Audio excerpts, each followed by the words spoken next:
Wait. Before you run off. This is very important. In this video, you will see a washing machine that may look different from yours. However, don't worry about the look. What to look for is if you have 6 cycle lights in a row under the control knob, like this. If you do, then this repair guide will work for you.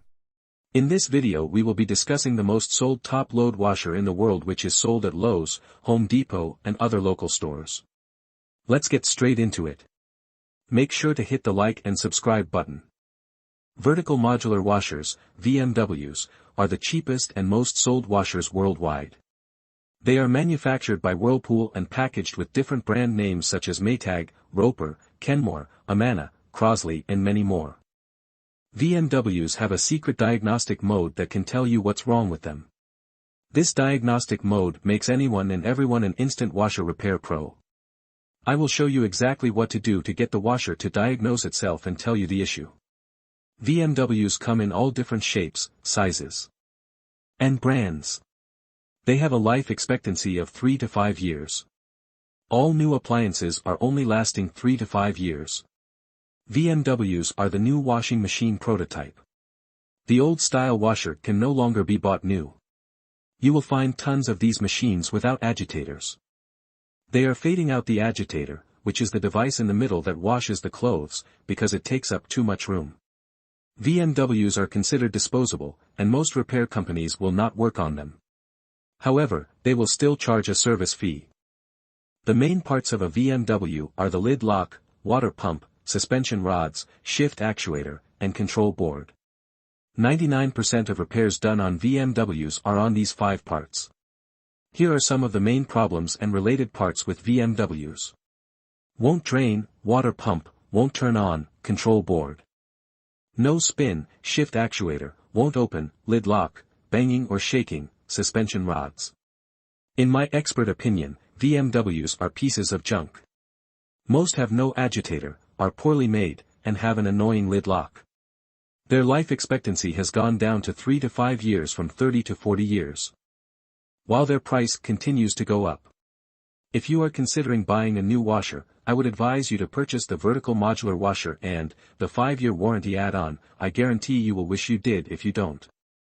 There are many other washing machines on the market, but they are a waste of money. They don't last any longer than the VMWs, and cost more because of the functions it comes with, not because it's a tougher, longer-lasting appliance.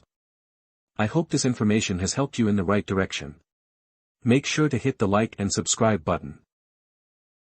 Entering recalibration mode. With the washer shut off and the basket empty, no water or clothes inside, and with the lid shut, enter the recalibration cycle. Here's how. Turn the control dial 1 complete rotation, 360 degrees, counterclockwise. Stopping with it facing straight up.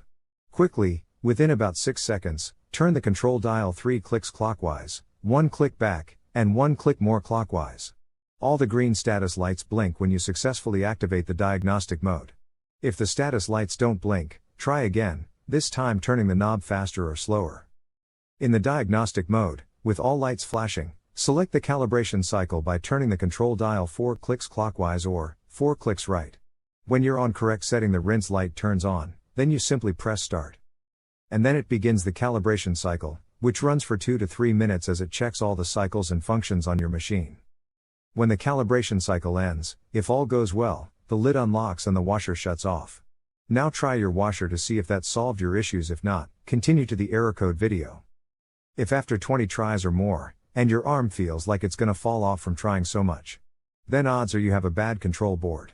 If your washer starts the recalibration but doesn't finish it, you need to pull the error codes and find out why. More. No water or clothes inside, and with the lid shut, enter the recalibration cycle. Here's how. Turn the control dial 1 complete rotation, 360 degrees, counterclockwise. Stopping with it facing straight up. Quickly, within about 6 seconds, turn the control dial 3 clicks clockwise, 1 click back, and 1 click more clockwise. All the green status lights blink when you successfully activate the diagnostic mode. If the status lights don't blink, try again, this time turning the knob faster or slower. Now, we need to retrieve the codes. Follow these steps to display the error code lights. Step 2, turn the control dial 1 click clockwise, then press the start button. Now you are reading the error codes. From here, turn the control dial one click clockwise to display the first saved error code.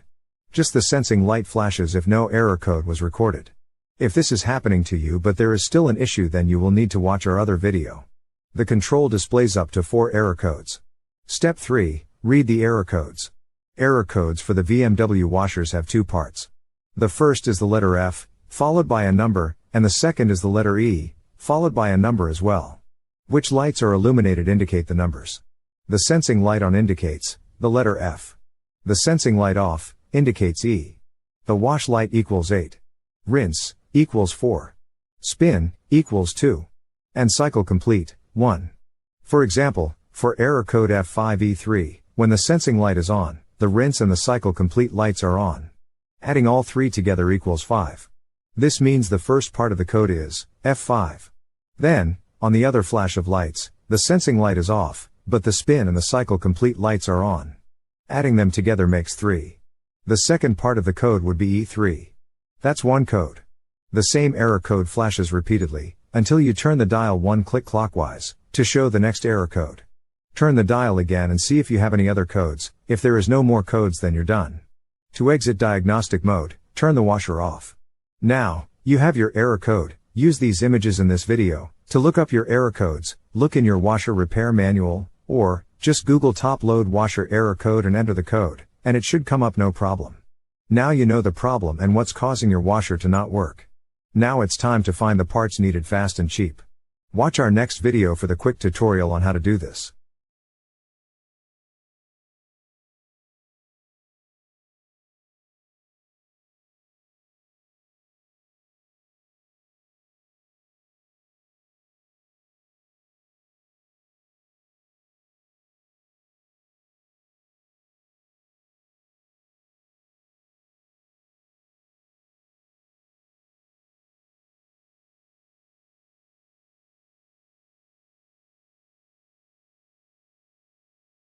My name's George and I have repaired over 10,000 washing machines, dryers, and stoves and have 10+ years experience running an appliance repair business.